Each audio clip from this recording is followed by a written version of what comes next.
Bom dia, meus amores. Bom dia, bom dia, bom dia. Tio Ismael aqui com mais uma aulinha de história para vocês. E hoje vamos fazer uma revisão, tá, dos conteúdos que serão avaliados, né? Que vai sair da nossa avaliação, que é amanhã, ok?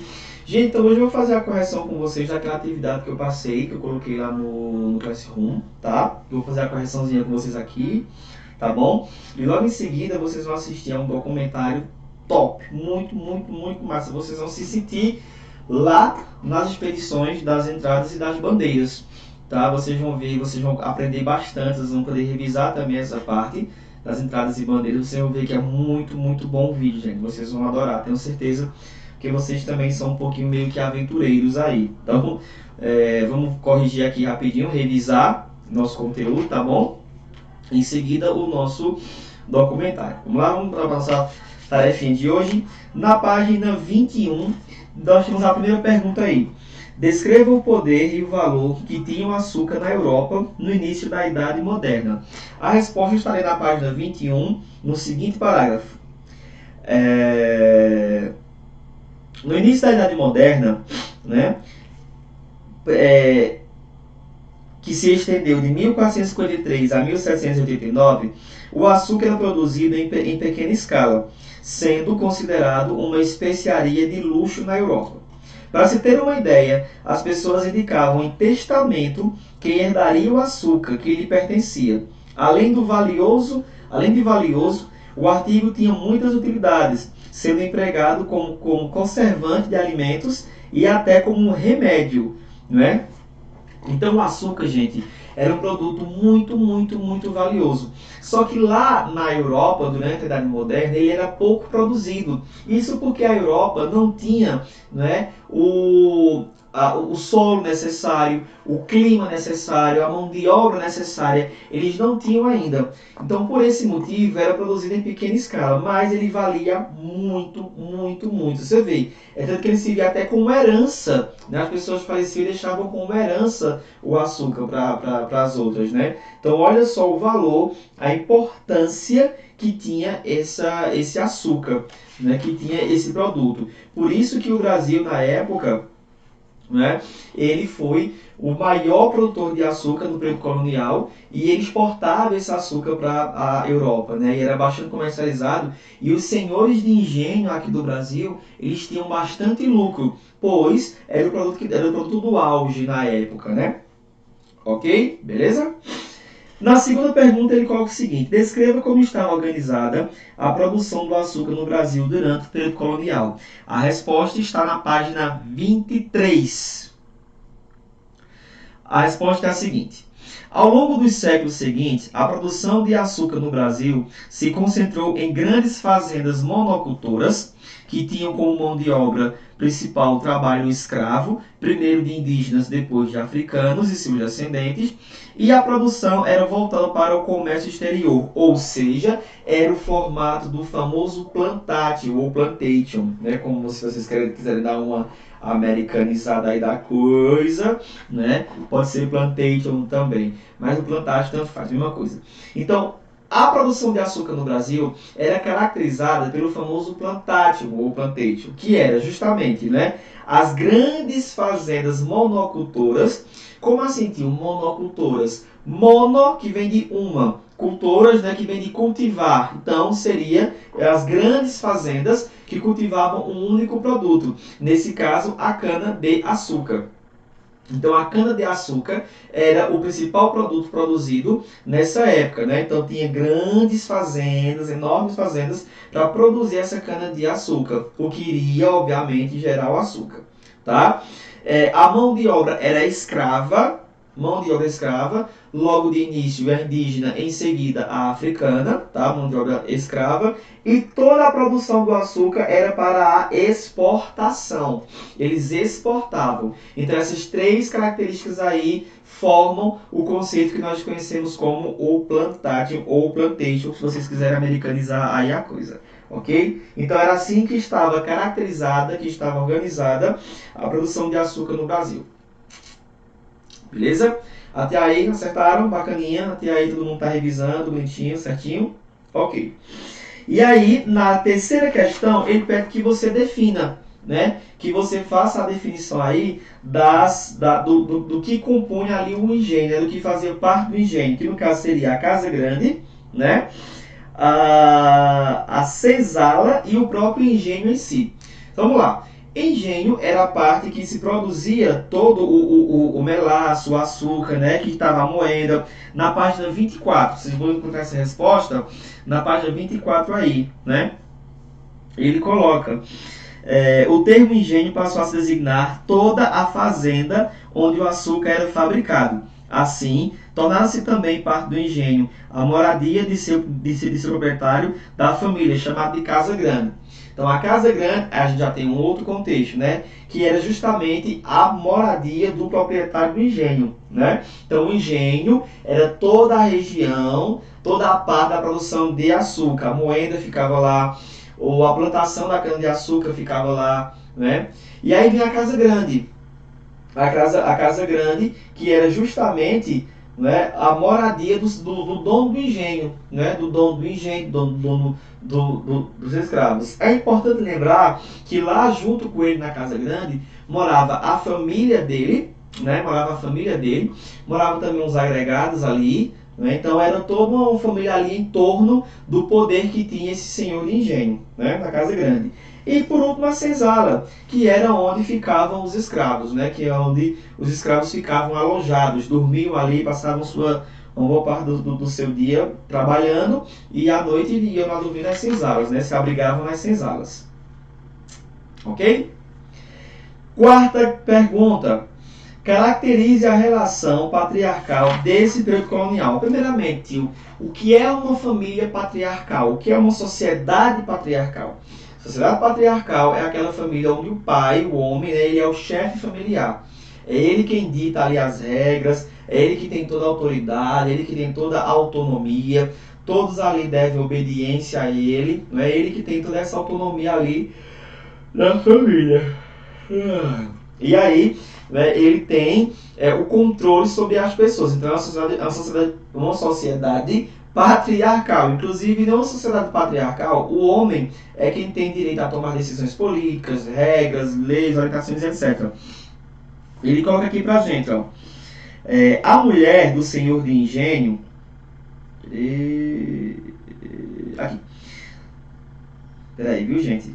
Aqui. O dono da propriedade, na página 24 ainda, gente. O dono da propriedade era conhecido como senhor de engenho. Ele desfrutava de um status, né, de um poder semelhante ao da nobreza em Portugal. Seu poder era grande, controlava a política local, indicando parentes e amigos para os principais cargos públicos e tinha em torno de si uma rede de dependentes, trabalhadores livres e escravizados. A mulher do senhor de engenho, em geral, deveria obedecer às ordens de seu marido e era responsável pela educação dos filhos e pela coordenação do trabalho dos escravizados domésticos. Esse tipo de relação em que o homem mantém o poder e exerce uma autoridade moral na sociedade em diversos privilégios e sobre seus familiares é chamado de relação patriarcal. Ok? Respondido? Quinta questão, que é também até um pouco mais pessoal, né? De que forma o gado passou a prejudicar as regiões dos engenhos? E aí vocês poderiam fazer essa questão até pela explicação que eu dei a vocês, né? Que acho que ficou bem claro. Ficou? Por favor, minha gente. Acho que ficou, né? Então, de que forma o gado, né, passou a prejudicar as regiões dos engenhos? Porque, primeiramente, o que era que esse boi estava fazendo ali? O que era que esse gado estava fazendo ali? Né? Eles precisavam desse gado tanto para movimentar a moenda, né, como tem aí um exemplo na página 25. O gado, ele puxava, né, ali a cordinha e ele movimentava a moeda para moer ali a cana. E também o gado servia para transportar, não é, o açúcar para o porto lá para ser comercializado, né? Então esse gado é utilizado para esses dois fins. Porém, ele vai começar a pisotear a plantação, ele vai começar a comer a plantação, ele vai começar a ocupar o espaço que seria para a plantação de açúcar. Então o que é que o povo faz? pega esse gado e leva lá para o interior, né? Leva para o interior, que lá ele vai morar para lá e fica lá, ok? E o que foi feito com esse gado? Acabei de explicar para vocês, né? Tira-se esse gado dessa região e leva para o interior da colônia. Então lá na colônia, né? Lá onde eles chamavam genericamente de sertão, é onde vai ser agora criado esse gado, ok? Beleza? Na questão número 6, aí a gente vai pular lá para a página... Me acompanhe aí, por favor, meus amados. Lá para a página 40. Página 40. Né? E ele pergunta... o que eram os fortes? O que eram os fortes? Vamos lá. Na página 40 ele coloca bem aí. Os fortes eram construídos para assegurar a posse do território e impedir a investida de povos estrangeiros, também interessados em se instalar em terras americanas. Então eu até mostrei para vocês, né, algumas fotos de uns fortes. A gente viu que era tipo uma construção, né? Era uma construção que parecia com um castelo, tinha torres, tinha canhões também, né? Que servia como vigilância. Por quê? Porque quando o Portugal vai colonizar o Brasil, ele vai se fixar de vez, morar, né? Ele ainda vai receber visitas de outros países querendo também contrabandear os produtos do Brasil, querendo invadir o Brasil, como se Portugal não tivesse invadido, né? Mas tudo bem, vamos mergulhar aqui na história portuguesa, né? E aí, quando Portugal domina, né, quando Portugal vai se fixar, digamos assim, né, no Brasil, ele vai precisar tomar de conta, né, vigiar, para que outros países também não venham dominar. Então, para isso, ele constrói esses fortes, tá? Que eram tipo construções ali, né, quase castelos, prédios, que ficavam ali na região ali da costa, vigiando para que não houvesse, não existisse invasões. Nós vimos isso, até mostrei uma fotinha para vocês, né? E aí ele tem duas perguntas na sexta questão. Ele coloca: de que forma eles contribuíram para o povoamento da colônia? De que forma os fortes contribuíram para o povoamento da colônia? Ele responde: muitas pessoas construíam suas moradias, suas casas, né, em torno, ao redor dos fortes, dando origem a pequenos povoados que mais tarde se tornaram vilas e, posteriormente, cidades. Está respondido, né? Está contemplado aí. Então as pessoas construíam suas casas ali ao redor, né, suas moradias, que viravam vilas e, em seguida, cidades. Então, assim, dessa forma, os fortes contribuíram para a criação das vilas e das cidades, ok? Para o povoamento da colônia, ok? Beleza? Tranquilo? Adiante. Na questão número 7, o que eram os currais do interior? Os currais do interior. Tem duas perguntas? De que forma esses currais contribuíram para o povoamento do interior da colônia? Vamos lá. Ele coloca aqui.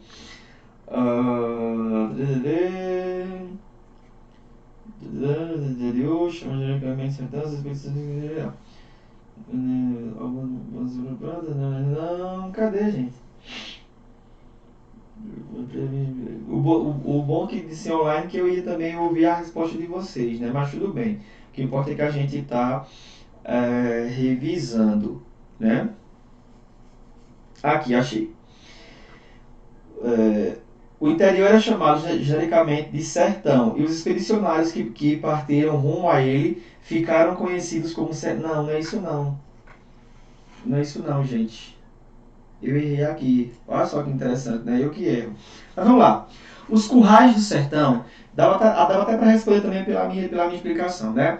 Os currais do sertão era a região, tá? Era a região em que o gado que foi retirado lá da região do Nordeste, né? Dali da parte do litoral da colônia, aquele gado que foi retirado de lá, ele foi transportado para essa região que genericamente era chamada de sertão, o interior da colônia. Então, já que uma vez ele foi tirado de lá, traz ele para cá, para essa região, para o interior da colônia, para dentro da colônia. Tio, como assim para dentro? Lembre-se, Anteriormente, eles só exploravam a parte do litoral do Nordeste ali, né?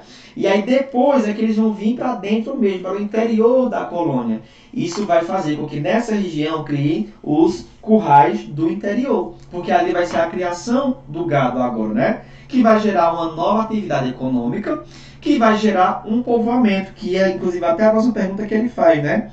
De que forma esses currais contribuíram para o povoamento do interior? Aí sim ele dá aqui a resposta, né? Na região de Pernambuco, os sertanistas viajaram ao longo dos rios. Não, ainda não é aqui. Vixe, que eu tô ruim hoje de resposta, né?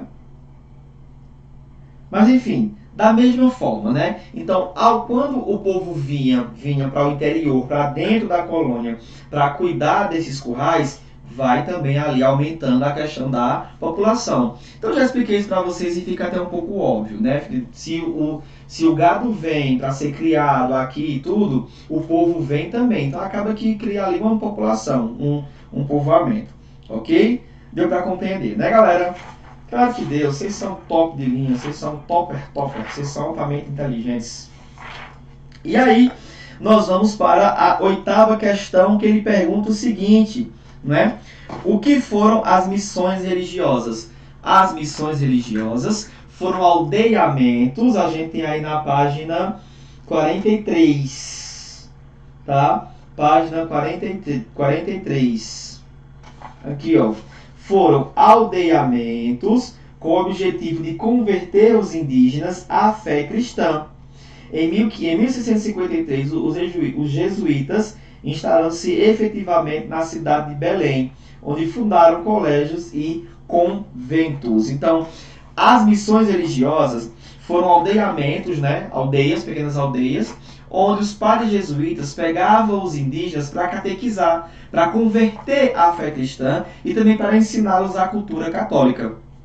Tinha escolas, tinha igrejas, tinha moradia, tinha agricultura, até inclusive os colonos, né? Os colonos eram meio contra ali os padres jesuítas, porque segundo os colonos o indígena tinha que trabalhar e não que ser catequizado. Então, rolava até aquela meia briguinha ali entre eles, né? Lembram disso, né? Vocês lembram disso? Então, as missões eram aldeamentos, onde os padres jesuítas ensinavam a cultura europeia e a fé católica, a fé cristã aos indígenas, ok? Nona questão, por qual motivo a escravização dos indígenas enfrentava a objeção dos jesuítas? Ou seja, por que a